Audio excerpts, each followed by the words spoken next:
Assalamualaikum warahmatullahi wabarakatuh. Alhamdulillahi rabbil alamin. Nahmaduhu wa nasta'inuhu wa nastaghfiruh wa nastahdihi wa natubu ilaihi wa na'udzu billahi min syururi anfusina wa min sayyiati a'malina. Wa nashhadu an la ilaha illallah wahdahu la syarika lah wa anna Muhammadan abduhu wa rasuluh wa nusalli wa nusallimu ala sayyidina Muhammadin wa ala alihi wa sahbihi wa sallam. Yaqulullahu subhanahu wa ta'ala wa ma khalaqtul jinna wal insa illa liya'budun. Para jamaah majlis taklim malam Rebo rahimakumullah, yang kita hormati, yang kita muliakan, yang kita takzimi, Al-Mukarram Ustadz Abdul Muti, Ustadz Muhammad Soleh, Ustadz Haji Ali, Ustadz Nahari, Ustadz Haji Ahmad Maulana, Ustadz Aris, para asatiz, para guru lainnya, bapak-bapak dan jamaah sekalian rahimakumullah. Sahibul penerima arisan Bapak Enjang yang kita hormati. Puji dan syukur kehadirat Allah Subhanahu wa taala. Alhamdulillah wa syukurillah.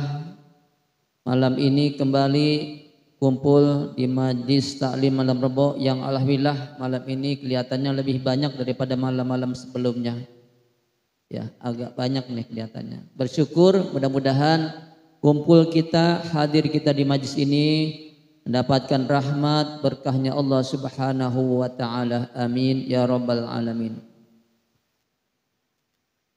Jamaah rahimakumullah, kajian kita akan saya sampaikan di dalam kitab yang sering saya bawa, Kifayatul Akhyar bi Ghayatil Ikhtisar. Ini adalah salah satu kitab fikih yang bermazhab Syafi'iyah. Kali ini saya sampaikan yang terkait dengan as-salawatul masnunah, artinya salat-salat yang hukumnya sunnat. Qala al-musannif rahimahullah ta'ala wa nafa'ana bi ulumihi fid dharain amin ya rabbal alamin. Bismillahirrahmanirrahim.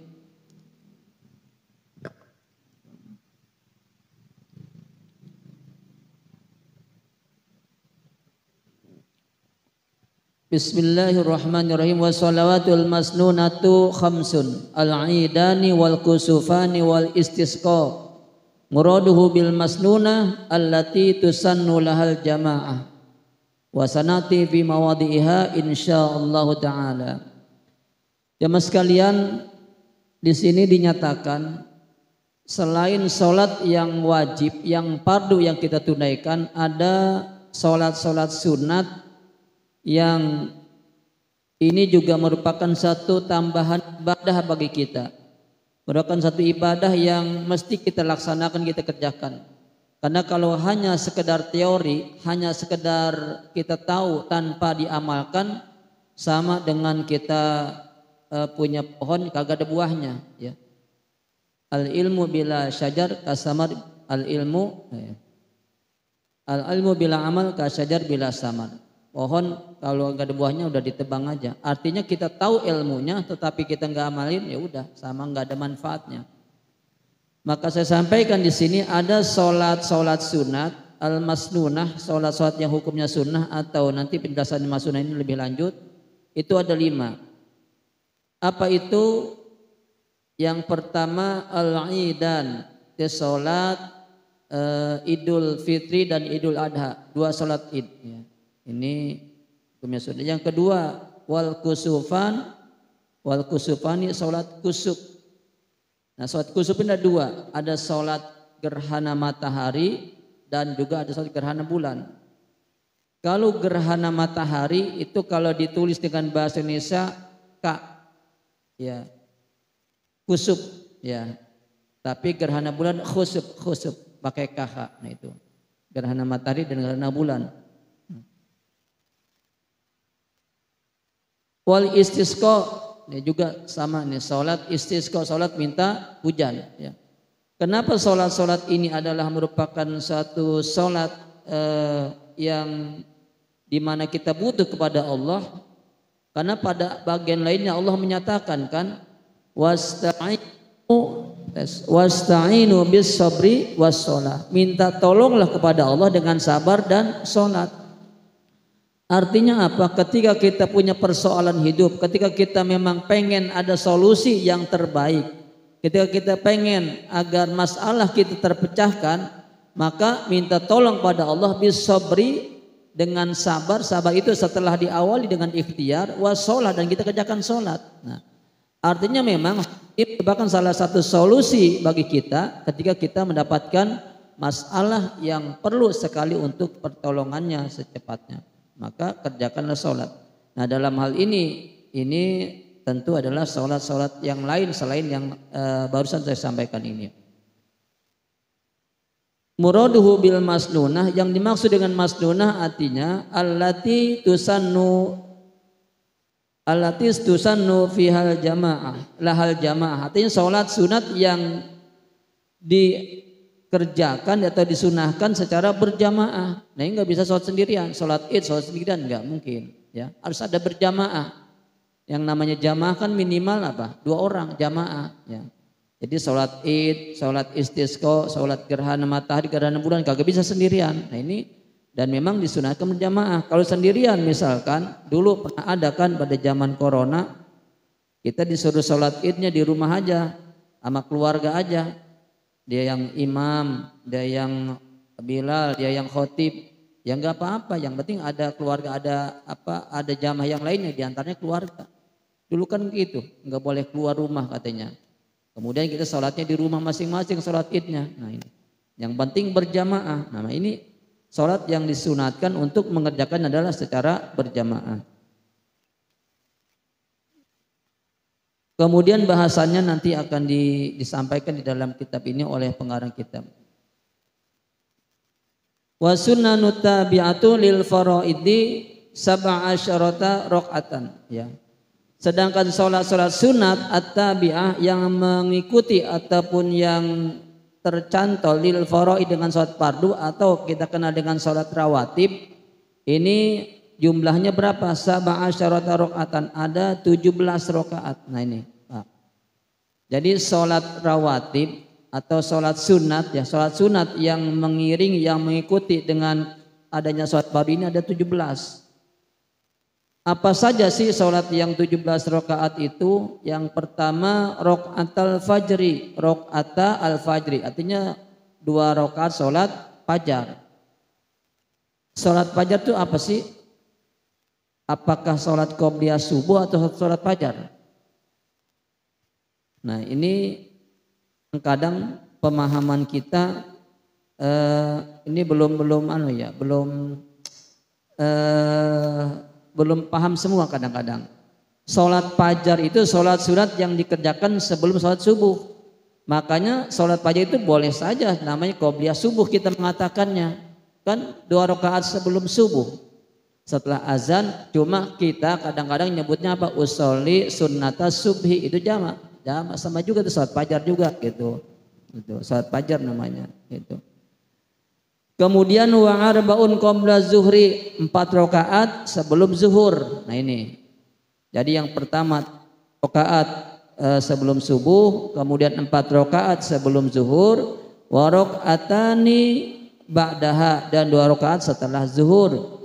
Kemudian wa arba'un qabla asri, 4 rakaat setelah asar, wa raka'atani ba'dal maghribi, 2 rakaat setelah maghrib, wa salasu ba'dal isya'i. Nah, 3 rakaat setelah isya. Nah, kok 3? Nah, bertanya kita nih.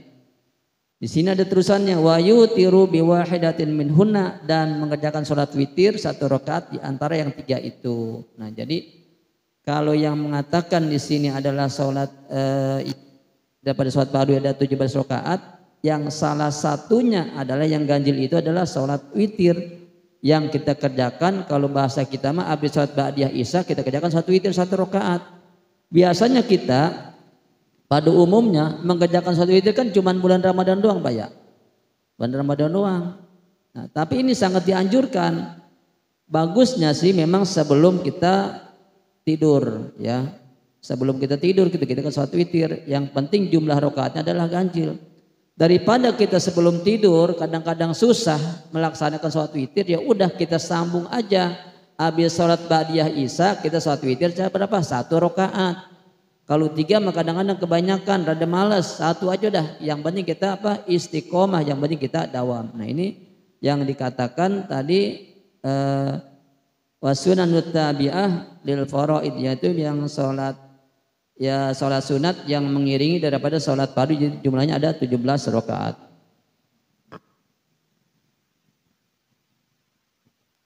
Kemudian di sini juga dinyatakan bahwa ikhtalafal ashab fi adadi rakaat at-tabi'ah lil faraid. Jadi ulama ini berbeda pendapat tentang jumlah rakaat yang dikatakan at-tabi'atil faraid, jumlah sholat sunat yang mengikuti daripada sholat fardu. Baksaruna hal annaha asyru rakaatin, kebanyakan daripada ulama itu mengatakan jumlahnya ada 10 rakaat ya. Mana itu? Wal muradu ar-ratibatul muakkad, ini yang dikatakan dengan sholat sunat muakkad atau sholat rawatib yang muakkad. Wa illa, dan jika tidak dikatakan itu fama zakarahu syekh sunnatan, maka kata pengarang ini kitab, kalau ini tidak tidak termasuk 10 rakaat itu berarti dia termasuk salat sunat yang goer muakkad. Yang muakkad itu artinya yang sangat dianjurkan. Sehingga karena ini adalah sangat dianjurkan, Nabi selalu melaksanakannya secara rutin ya. Ini muakkad namanya. Nah, kalau kita memang sangat dianjurkan. Kadang-kadang enggak rutin kalau kita mah. Tapi kalau lagi malas ya enggak, kadang-kadang ini. Mana yang 10 itu? Nah, yang 10 rakaat itu atani qabla subhi, tuh 2 rakaat sebelum subuh tadi, salat fajar itu ya. Tadi kan rakaatal fajri 2 rakaat fajar, artinya maksudnya di sini adalah rakaatani qabla subhi, sama dengan 2 rakaat sebelum subuh. Kalau kita mengatakannya 2 rakaat fajar boleh juga, atau mengatakan 2 rakaat sebelum subuh. Lalu wa rakaatani qabla zuhri, 2 rakaat sebelum zuhur. Wa rakaatani ba'daha, 2 rakaat setelah zuhur. Wa rakaatani ba'dal maghrib, 2 rakaat setelah maghrib. Wa rakaatani ba'dal isya, 2 rakaat setelah isya. Nah ini yang dikatakan salat sunat muakkad atau salat rawatib muakkad itu. Jadi saya ulang lagi, yang muakkad itu yang sangat dianjurkan. Yang pertama 2 rakaat sebelum zuhur, yang kedua 2 rakaat setelah zuhur, yang ketiga 2 rakaat setelah maghrib, dan yang keempat 2 rakaat setelah isya. Tadi yang pertama tadi 2 rakaat sebelum subuh. Ini jumlahnya adalah 10 rakaat. Mana dalilnya? Wa hujjatuhu zalik hadis Ibnu Umar radhiyallahu anhu qala shallaitu ma'an nabi sallallahu alaihi wasallam. Nah ini hadis yang diriwayatkan, shallaitu, saya telah salat bersama Nabi, rakaataini qabla zuhri, 2 rakaat sebelum zuhur, wa rakaataini ba'daha, 2 rakaat setelah zuhur, wa rakaataini ba'dal maghrib, 2 rakaat setelah maghrib, wa rakaataini ba'dal isya, dan 2 rakaat setelah isya. Ini yang selalu dilakukan oleh baginda Rasul bersama Umar ya, atau hadis diriwayatkan oleh Umar ini. Lalu wa haddatsani Habsah binti Umar, juga ada hadis yang diriwayatkan diceritakan kepadaku dari Habsah binti Umar, anna Nabi sallallahu alaihi wasallam kana yusalli rakaataini khafifaini ya. Bahwa Rasulullah sallallahu alaihi wasallam melaksanakan salat sunat yang ringan. Apa itu? Ini tambahannya tadi, kalau tadi baru 8 ba'da mayatlu'ul fajri, setelah terbitnya fajar, artinya 2 rakaat sebelum subuh. Di sini jamaah sekalian, kalau kita belajar ilmu nahwu sedikit ada kana yusolli ya. Kana ini fi'il madi, yusolli fi'il mudhari. Kalau ada fi'il madi dengan fi'il mudhari nyambung ataupun ngegabung, ini namanya istimror. artinya kontinuitas, terus menerus gitu, terus menerus. Maka kontinuitas atau terus menerus yang dilakukan oleh Nabi ini melaksanakan sholat yang ringan itu 2 rakaat setelah terbit fajar, artinya 2 rakaat sebelum datangnya waktu subuh, atau yang dikenal dengan sholat sunat fajar atau sholat sunat qabla subuh. Ini kontinuitas yang selalu dilakukan oleh Nabi. Hadis ini adalah diriwayatkan oleh Syekhoni Imam Bukhari dan Muslim. Itu jumlah rakaat yang termasuk tadi 10 rakaat yang muakkad. Wa man zakara arba'an qabla zuhri. Nah ini dalilnya ya. Yang mengatakan bahwa 4 rakaat sebelum zuhri ini adalah termasuk muakkad, ya, jangan dianjurkan. Bahujjatuhu marwal Bukhari an Aisyah radhiyallahu anha anna Nabi sallallahu alaihi wasallam kana la yada arba'an qabla zuhri, bahwa Nabi sallallahu alaihi wasallam ini tidak pernah meninggalkan 4 rakaat sebelum zuhur. Ini semuanya yang disampaikan ini ada dalilnya, ada dasarnya. Makanya sekarang kita tinggal melaksanakannya. Kalau tadi adalah sholat sunat yang mengiringi daripada sholat fardu atau dikenal dengan sholat rawatib. Selanjutkan wasalasu nawafila muakkadatun, ya. Ada juga 3 sholat sunat yang muakkad, yang selalu Nabi rutinkan, yang selalu dilaksanakan oleh baginda Rasul. Dan ini merupakan satu dorongan juga bagi kita yang harus kita laksanakan. Kalau tadi kan mengiringi sholat wajib, artinya adanya sholat sunat tadi karena beriringan dengan adanya sholat wajib, sholat fardu. Nah ini enggak, atau dikenal dengan sholat mutlak. Karena apa? Tanpa sebab juga bisa, kapan saja kita bisa, yang penting waktunya tepat. Apa itu? Ada 3 sholat ini, nawafil, sholat sunat nawafil, ya. Yang pertama sholatul lail. Nah ini sholat malam Mbak ya, qiyamul lail kalau kita nyebutnya, atau bahasa kitanya tahajud. Yang kedua sholatul duha, dan yang ketiga sholatul tarawih. Nah, 3 sholat ini rutin dilaksanakan oleh baginda Rasul. Yang pertama sholat tahajud, yang kedua sholat duha, yang ketiga tarawih. Cuman kita kadang-kadang cuman yang terakhir doang nih yang rutin mah, sholat tarawih doang. Tahajud jarang, duha ya sama jarang-jarang, tarawih rutin. Kapan? Kalau bulan Ramadan. Nah makanya tahajud ini sebetulnya luar biasa Pak. Luar biasa apa manfaatnya, faidahnya kalau kita laksanakan sholat tahajud. Banyak dalil yang menyampaikan tentang keutamaan daripada sholat tahajud. La syakka fi istihbabihi qiyamul lail, ya. Enggak ada keraguan tentang kesunatan daripada qiyamul lail ataupun sholat malamnya. Wa qad ijtama'atil a'imma ala istihbabihi. Jadi ulama sepakat tentang sunnah hukumnya melaksanakan qiyamul lail ataupun sholat tahajud tadi. Sebagaimana juga Allah sampaikan di dalam Al-Quran, wa minal laili fatahajjad bihi nafilatan lak, ya. Dan dari sebagian malam laksanakanlah sholat sunat tahajud atau bahasa gampangnya sebagai tambahan ibadah kepadamu, ya. Tambahan ibadah untukmu. Ini terdapat di dalam surat Al-Isra ayat 79. Wa qala ta'ala kanu qalilan minal laili ma yahjaun, di dalam surat Az-Zariyat ayat 17. Di dunia ini mereka ini sedikit sekali tidur di waktu malamnya, ya. Mereka itu siapa yang tidurnya sedikit di waktu malam? Salafus soleh, orang-orang yang soleh. Kalau kita bagaimana Pak? Tidurnya banyak, bangunnya dikit, ya. Kalau orang-orang soleh sedikit-dikit dia bangun. Kalau kita sedikit-dikit tidur. Nah itu sebaliknya. Nah maka disampaikan di dalam surat Az-Zariyat ini kanu qalilan, sedikit sekali mereka itu minal laili ma yahjaun, di malam jadi tidur. Tidurnya dikit banget, ya. Makanya kita sholat tahajud ini memang berat Pak. Berat. Tapi harus ada upaya pemaksaan, dipaksain. Allahumma paksain begitulah. Karena kalau sudah istiqomah, sudah rutin kita kontinuitas continue terus menerus melaksanakan sholat tahajud, akan ada aura tersendiri bagi orang yang melaksanakannya.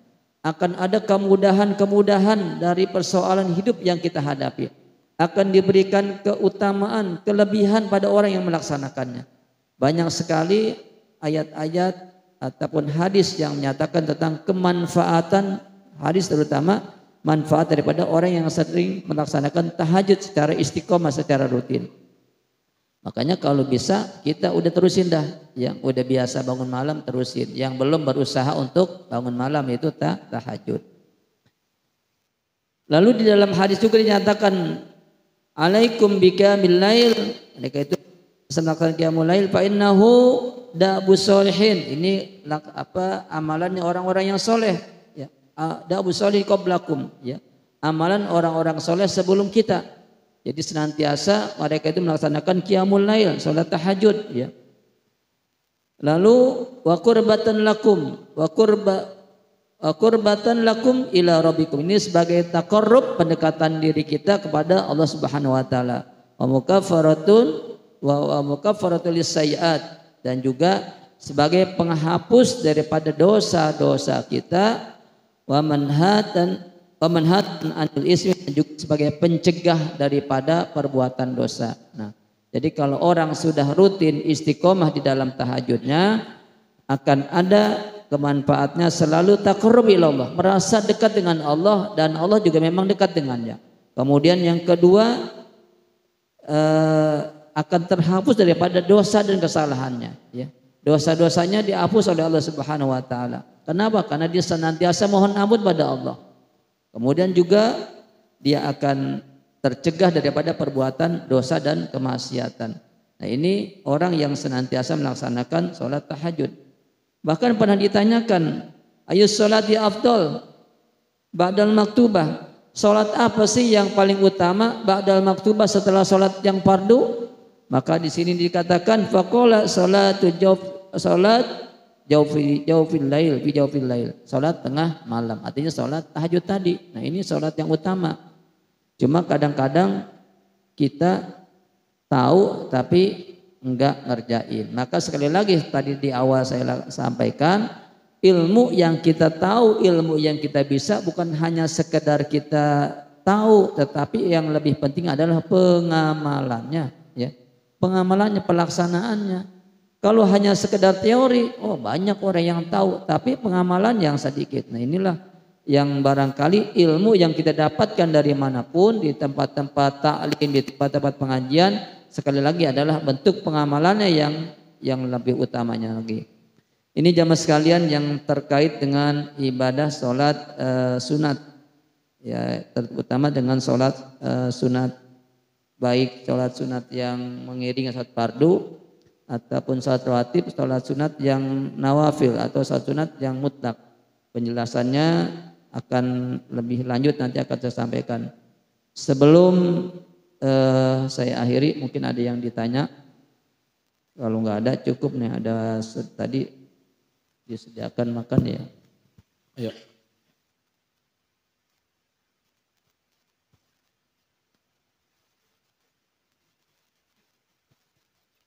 Bismillahirrahmanirrahim. Assalamualaikum warahmatullahi wabarakatuh. Ustaz, gini ya, apakah termasuk orang yang melalaikan sholat ataupun meninggalkan sholat?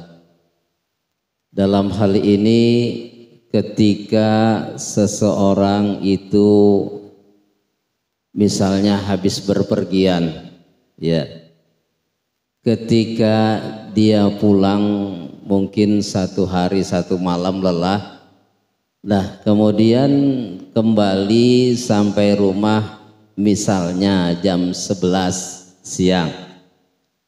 Nah, ketika masuk zuhur dia tidur, ya, ini terbangun, bangun bisa asar, bisa ini termasuk orang yang melalaikan dan meninggalkan, karena ada ustadz yang mengatakan tidur dulu katanya baru nanti sholat katanya gitu ya.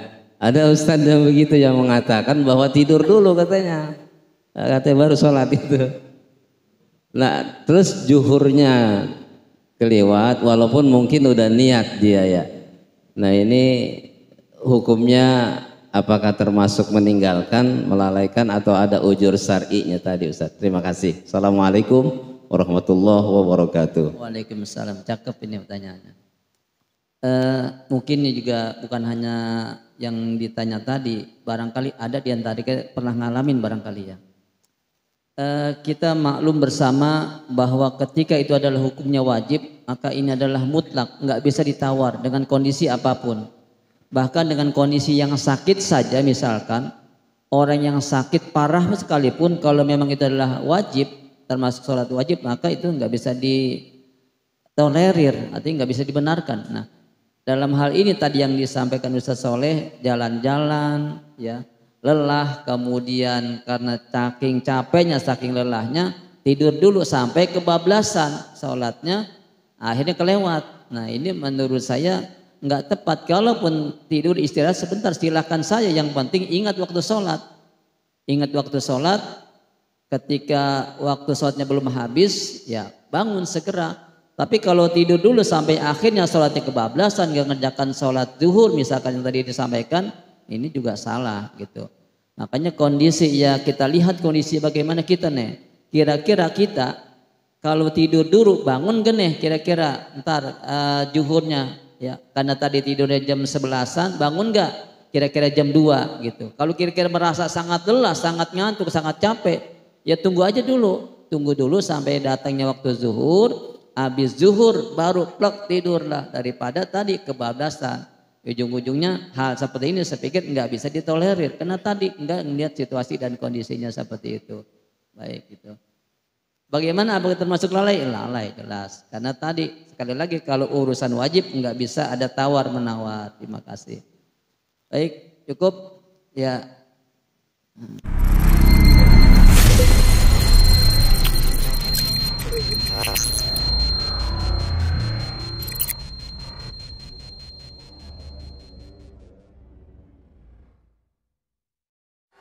Dengan siaran langsung YouTube channel live streaming Fadlan Sel. Jadi setelah acara nanti bisa ditonton kembali, dilihat kembali di YouTube channel Fadlan Sel, dan jangan lupa untuk like, komen, subscribe untuk membantu siar dakwah agama Allah Subhanahu wa taala.